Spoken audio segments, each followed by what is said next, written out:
സുഹൃത്തുക്കളെ, മലേഷ്യയിലെ ഒരു പള്ളിയിലെ വലിയ കൗതുകമാണ്. എല്ലാ പള്ളികളിലും കമ്മിറ്റികളിൽ സ്ത്രീ പ്രാതിനിധ്യമുണ്ട്. നമുക്കത് കാണാം. മലയാളി പാരമ്പര്യമുള്ള ഒരു മനുഷ്യനാണ്. അയാൾ മലയാളം പഠിച്ചിട്ടൊന്നുമില്ല, പക്ഷേ വീട്ടിൽ കേട്ടുകൊണ്ട് സംസാരിച്ചുകൊണ്ടിരിക്കും. ഇത് കമ്മിറ്റി മാത്രം. കമ്മിറ്റി പറഞ്ഞാൽ മീറ്റിങ്ങിൽ ചിലപ്പോൾ അവർക്ക് എന്തെങ്കിലും കൊടുക്കും. ഈ പ്രോഗ്രാമിൽ നിങ്ങൾ ഇത് ചെയ്യോ പക്ഷേ മീറ്റിങ്ങിൽ തന്നെ ആക്കണം. അവർ മീറ്റിങ്ങിന് വരും. ഒരു മാസം ഒരു പ്രാവശ്യം ഉണ്ടാവും. ഒരു മാസത്തെ ഒരു പ്രാവശ്യം. ഒരു മാസത്തെ കമ്മിറ്റിക്ക് വരും. ഇതൊക്കെ ഇത് പറഞ്ഞ അലി ജോസഫ് കുറച്ച് പറഞ്ഞെങ്കിൽ ഇതൊക്കെ കമ്മിറ്റി അലി ജോസഫ് കുറച്ച് കമ്മിറ്റി എക്സിക്യൂട്ടീവ് ടീം. ഇത് ഗവായ് സൂറോ പറഞ്ഞെങ്കിൽ പള്ളീനെ എക്സിക്യൂട്ടീവ് അംഗങ്ങളിലൊക്കെ സ്ത്രീകളുണ്ട് എന്ന് മാത്രമല്ല, അവരുടെ ഫോട്ടോയും ഫോൺ നമ്പർ അടക്കം പള്ളിയുടെ ചുമരിൽ അത് പ്രത്യേകമായി പ്രതിഷ്ഠിച്ചു. വേറെ ജോലിയുണ്ട്. പള്ളിയിൽ ഇമാമായി നിൽക്കാന്നുള്ളത് മാത്രമല്ല പണി, വേറെ ജോലിയുണ്ട്. ഇതൊരു സർവീസാണ്, കൺസ്ട്രക്ഷൻ ഫീൽഡാണ്. കൺസ്ട്രക്ഷൻ നടത്തുന്ന ആളാണ്. ഇമാമാണ് പഠിച്ചത്. ഞാനിവിടെ യൂണിവേഴ്സിറ്റിയിലാണ്, അഗ്രികൾച്ചർ യൂണിവേഴ്സിറ്റി. പണ്ട് ഇപ്പോൾ ഇനിഷിപുത്ര പണ്ട് എൻ്റെ സമയത്ത് അതിൻ്റെ പേര് അഗ്രികൾച്ചർ യൂണിവേഴ്സിറ്റിയാണ്. മൂപ്പര് ബാപ്പയും ഉമ്മയൊക്കെ പൂർവീകരും കൂടെ കുടിയേറിയതാണ്. അറിയില്ല ആരാന്ന് പോലും കറക്റ്റ് അവർ എണ്ണ വന്നെന്ന് അറിയില്ല, പക്ഷെ മലയാളം അറിയാവാണെങ്കിൽ ചോദിക്കാം. ആരല്ലത് ഇപ്പൊ? ടെലിഫോണാകണം. അല്ല, ആരല്ലത്? താത്തന്റെ അല്ല, ഇപ്പൊ ഉമ്മയും അമ്മാമനുണ്ട്. ആദ്യം എപ്പോഴേ പോയി. അപ്പോൾ ഇപ്പണ്ട എനിക്ക് 60 ഓൾമോസ്റ്റ് 60 ആണ് പോണു. ഇതിപ്പം മരിച്ചത് അപ്പോൾ 7 years.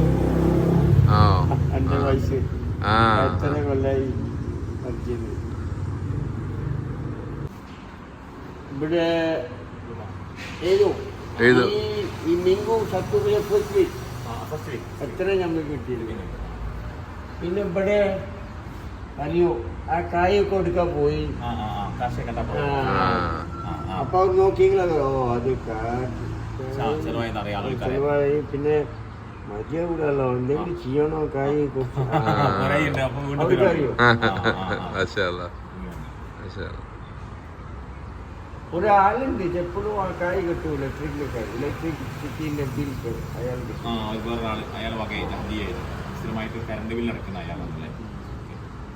പെട്രോൺ പെട്രോൺ ഇവിടെ 30,000. അപ്പോൾ എനിക്ക് ഒരു കാര്യം വെച്ചാൽ ഞാൻ മണി ചെറുപ്പക്കാർക്ക് തൊങ്ങൂട് പറഞ്ഞ ചെറുപ്പക്കാരാണ്.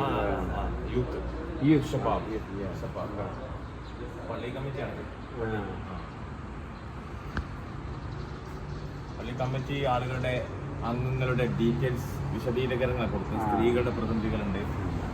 വഹീദ ബിൻത്, സീതി ഹജ്ജാർ, നൂറുദ ബിൻത്, യുവാക്കളുടെ പ്രതിനിധികൾ, വിദ്യാർത്ഥിനികളുടെ പ്രതിനിധികൾ, മുനീറത്ത് ബിൻത് ഹുസൈൻ, നിങ്ങളെ മോള്.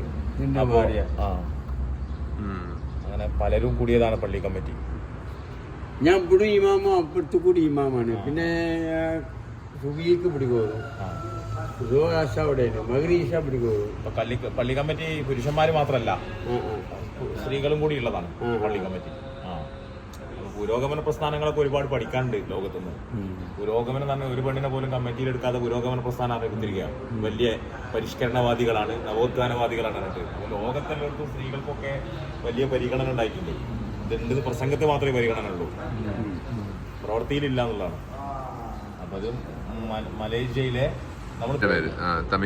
തമൻ മുഹിബ ചിലപ്പോ തമൻ മുഹിബ ഇംഗ്ലീഷിൽ കുറെ ഉണ്ടാവും. അപ്പൊ പറഞ്ഞാല് തമൻ മുഹിബ ചെറിയ കമ്പാങ്ങാണ്. പിന്നെ തമൻ മുഹിബ പറഞ്ഞാൽ ചിലപ്പോ ജോറിൽ അവിടെ ഉണ്ടാവും, പീനിങ്ങിലുണ്ടാവും.